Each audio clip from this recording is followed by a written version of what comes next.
Vous écoutez l'équipe est sauvage, l'émission qui, même confinée, continue de soigner d'un même élan vos zygomatiques, vos neurones et vos papilles. Et le bienfaiteur absolu de vos papilles s'appelle Olivier Pouls, un chroniqueur gastronomique peu au fait des nouvelles découvertes scientifiques sur les excès du vin. En matière médicale, Pouls est un peu hibernatus. Il a grandi à l'époque où la télé interviewait encore des médecins, disons, optimistes. Alors docteur, Oui. pour chaque type de maladie, il y a un vin approprié. Alors, un vin 12 est un vin à indiquer chez le convalescent.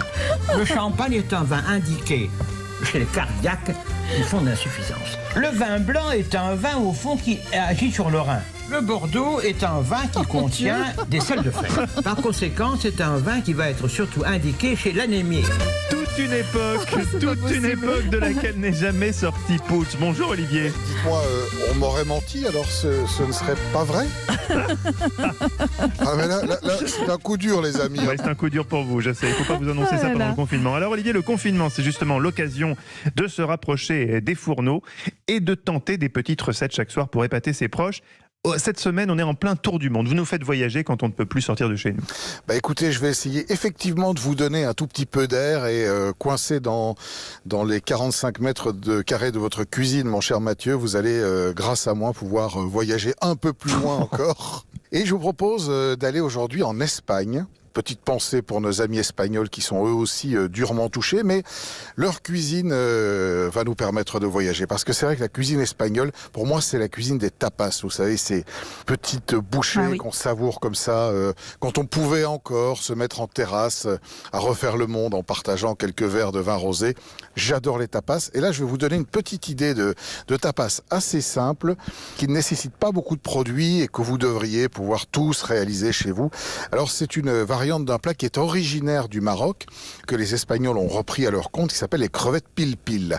Et c'est l'idée de faire des crevettes, de cuire des crevettes très rapidement dans une huile très chaude qu'on a aromatisée à l'ail et au piment. Alors, pour ce faire, il vous faut quelques belles crevettes. Ça se trouve au rayon congelé en général. Et ça, en général, là aussi, dans les supermarchés, en ce moment, il y en a. Évidemment, on achète des crevettes crues. On les décongèle. On enlève la tête. On ne va garder que la queue. Ce qui est important quand on enlève la petite carapace, c'est ensuite d'enlever ce qu'on appelle le boyau, qui en fait est le tube digestif de l'animal, qui est une petite partie un peu noire ou un peu verte qui a le long du dos. Il faut l'enlever parce que ça donne un côté un peu amer qui n'est pas très agréable. Donc on l'enlève tout simplement avec la pointe d'un couteau. On va réserver nos queues de gambas ou de crevettes et on va faire notre huile aromatisée. Alors de l'huile d'olive qu'on va chauffer pas trop chaud parce qu'il ne faut pas brûler ni l'ail ni les piments. On va prendre quelques gousses d'ail. Là aussi, il faut les dégermer. Il faut enlever le petit germe qui est au milieu parce qu'il n'est pas très digeste. Donc quelques gousses d'ail, 4-5 gousses d'ail. On va laisser infuser dans notre huile. Alors si on trouve du piment, on peut rajouter du piment dans sa version fraîche, et j'ai envie de dire. Mais le mieux, c'est de prendre du piment séché comme du piment d'Espelette. Et là aussi, on peut en trouver sans grande difficulté. On va en rajouter un petit peu dans l'huile. Et on va laisser cuire ça pendant quelques minutes de manière à bien infuser ail et piment. On va filtrer, on va récupérer l'huile. On va mettre les crevettes avec l'huile dans des petits caclons et on va enfourner ça dans un four vraiment très chaud. Alors le plus chaud que votre four puisse vous donner, 220 ou 240 degrés. Et on 500 degrés. Ça. Ouais, 500 degrés, ça va être brûlé. Mais en général, les fours ménagers vont pas aussi. Alors là, ça ne va pas, Eva. Non, juste 200, 220, 240 degrés. Et on va juste les laisser se saisir, se raidir dans cette huile pendant 4-5 minutes, pas plus. Voilà, et puis il n'y a plus qu'à déguster ces crevettes qui seront tout simplement parfumées avec cette huile, avec une petite pointe d'ail, une petite pointe de piment.